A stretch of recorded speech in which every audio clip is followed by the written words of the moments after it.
Hi everybody. I thought this would be a neat place to do a deep guidance video. Well, first I want to thank everybody for their good wishes and their prayers after the appendix surgery a week ago this last Thursday. With so many insights and realizations about that experience, which happened so fast, and I'm sure there's going to be a story or a video in it somewhere.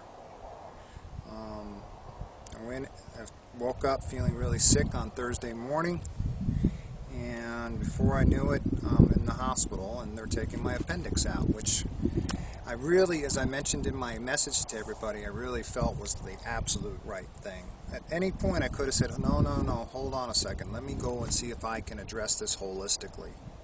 But I just didn't get that feeling. You know, it's the same thing I've been talking to you about. It's just listening to myself, listening to that inner voice.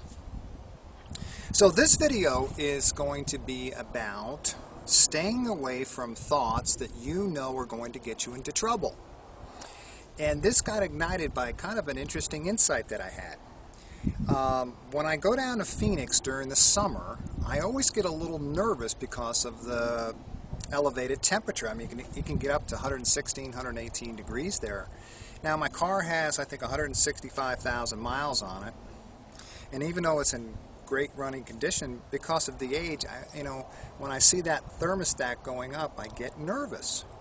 Now, my driving remains the same, driving very conservatively. But 2 weeks ago, it dawned on me, why don't I just turn off the thermostat? And I did that. And I have to tell you guys that it was a completely different experience driving through Phoenix.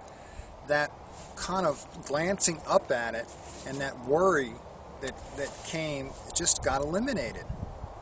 So I began to think a little deeper about other areas where I have thoughts that I sort of skirt around the edges of, and then I kind of leap in. But maybe a second before leaping into that group of thoughts, I know that if I start to give them energy, I am going to get into some subtle trouble. Now, the tricky part is knowing the thoughts that are subtler that could lead to bigger and badder thoughts. The bigger and badder thoughts, let's just hope that most of us stay away from. But it's the subtle precursor thoughts to the big ones where we got to be careful of. Let me give you another small example.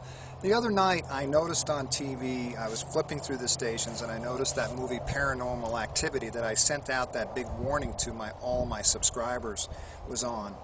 I feel it's a very irresponsible movie and sort of promotes this idea that it's real and picks out an anomaly happening, I don't know if that's a phrase, in the paranormal activity context, where a very hardcore demonic activity, which happens very seldom. And I almost stopped and watched it. And I tell you why, because it elicits feelings.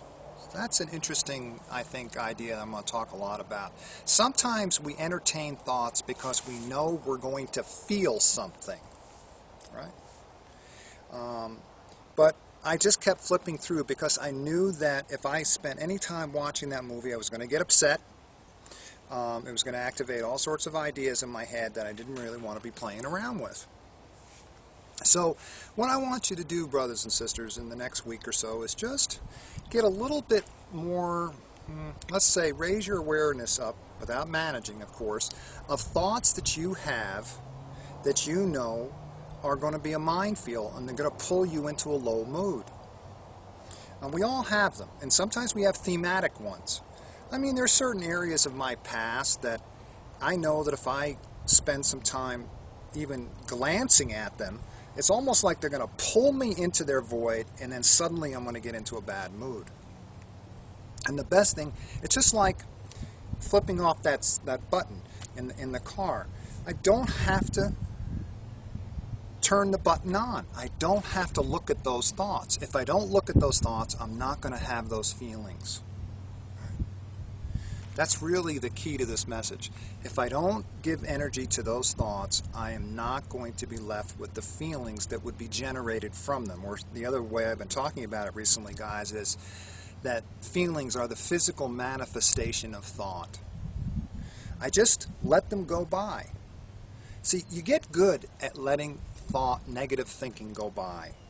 I think Dr. Mills talked about this. The more that you raise the quality of the types of thoughts that you pay attention to, the more happiness you're going to have in your life. And you start to develop a sort of intolerance. This is an interesting idea. This came up during the last couple days with some clients.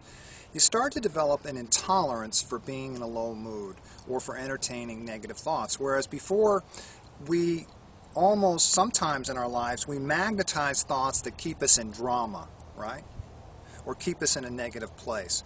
But the more that you let go of them and that your natural positive thoughts start to flow in, guys, the more you lose the tolerance for staying in those down places. I think that's a very powerful principle, and I want everybody to think about that a little bit. So Jack Pransky's teleseminar is tomorrow night, and I'm very, very excited. I want you all to make it. No excuses, guys.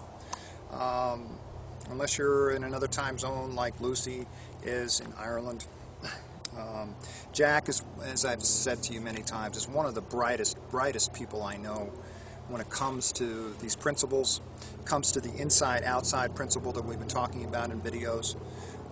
Keep up with your assignments. We have some new people coming in here, and I welcome them. And again, everybody, thank you so very much for your kind wishes. It really meant a lot to me. And I hope you have a good week. Take care, everybody. Aho. Aho.